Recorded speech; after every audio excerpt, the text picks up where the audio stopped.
بسم اللہ الرحمن الرحیم۔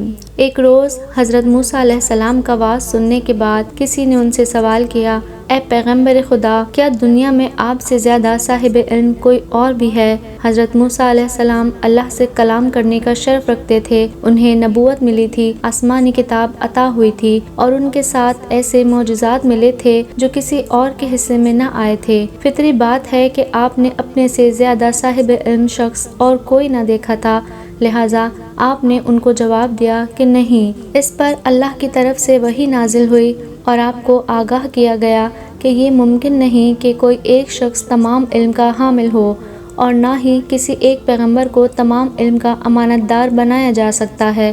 ہمیشہ کوئی نہ کوئی ایسا شخص موجود رہتا ہے جو ایسی باتیں جانتا ہے جن سے آپ واقف نہیں۔ اس وقت بھی حضرت خضر علیہ السلام موجود ہیں جو آپ سے زیادہ علم رکھتے ہیں۔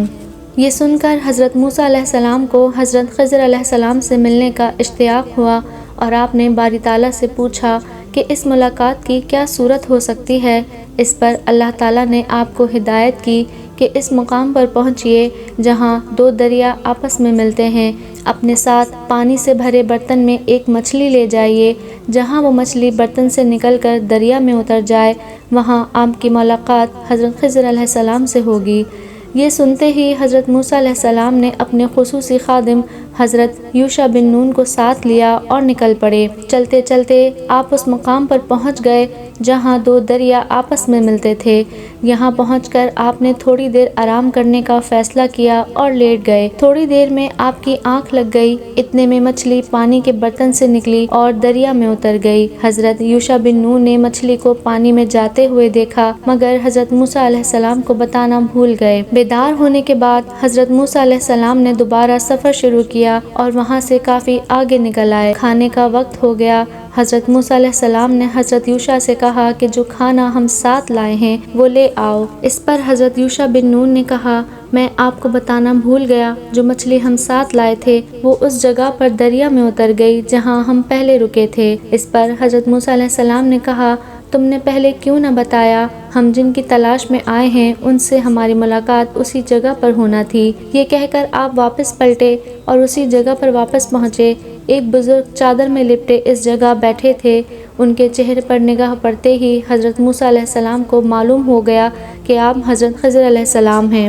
حضرت موسیٰ علیہ السلام نے اپنا تعارف کرایا اور ان سے درخواست کی کہ مجھے آپ کچھ عرصہ اپنے ساتھ رہنے کی اجازت دیں تاکہ میں آپ کے پاس موجود علم سے استفادہ کر سکوں۔ اس پر حضرت خضر علیہ السلام نے کہا، آپ میرے ساتھ رہ تو لیں مگر میں خبردار کرتا ہوں کہ آپ میرے معاملے میں صبر سے کام نہیں لے پائیں گے۔ حضرت موسیٰ علیہ السلام نے کہا، انشاءاللہ آپ مجھے صبر کرنے والا پائیں گے اور میں کسی بات میں آپ کی نافرمانی نہیں کروں گا۔ حضرت خضر علیہ السلام نے کہا، ٹھیک ہے تو پھر چلیے، مگر یاد رکھیے کہ کسی بات کے بارے میں مجھ سے کوئی سوال نہ کیجیے گا جب تک میں خود اس کے بارے میں نہ بتانا چاہوں۔ حضرت موسیٰ علیہ السلام راضی ہو گئے اور دونوں چل پڑے۔ دریا کے گھاٹ پر پہنچ کر آپ دونوں ایک کشتی میں سوار ہوئے۔ راستے میں حضرت خضر علیہ السلام نے کشتی کے پہلو کے تختوں میں چھید کر دیے۔ یہ دیکھ کر حضرت موسیٰ علیہ السلام نے کہا، یا حضرت، یہ آپ نے کیا کیا؟ ان کشتی والوں نے دریا پار کرنے میں ہماری مدد کی اور آپ نے ان کی کشتی خراب کر دی، یہ تو کوئی اچھی بات نہیں۔ حضرت خضر علیہ السلام نے کہا، میں نے پہلے ہی کہا تھا کہ آپ میرے معاملے میں صبر سے کام نہیں لے پائیں گے۔ یہ سن کر حضرت موسیٰ علیہ السلام نے کہا، میری اس غلطی کو معاف کر دیجیے، میں دوبارہ ایسا نہیں کروں گا۔ کشتی سے اتر کر آپ دونوں آگے چلے۔ راستے میں ایک جگہ چند بچے کھیل رہے تھے۔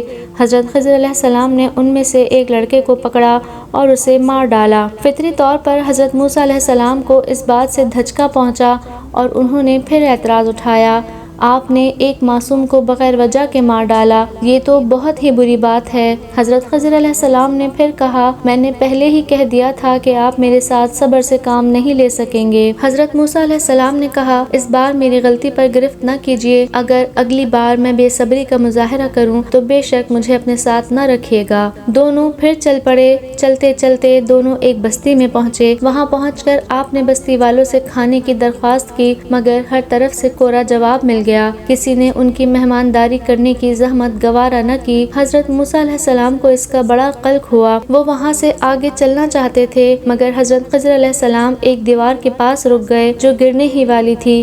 آپ نے اس دیوار کی مرمت کر کے اسے سیدھا کر دیا۔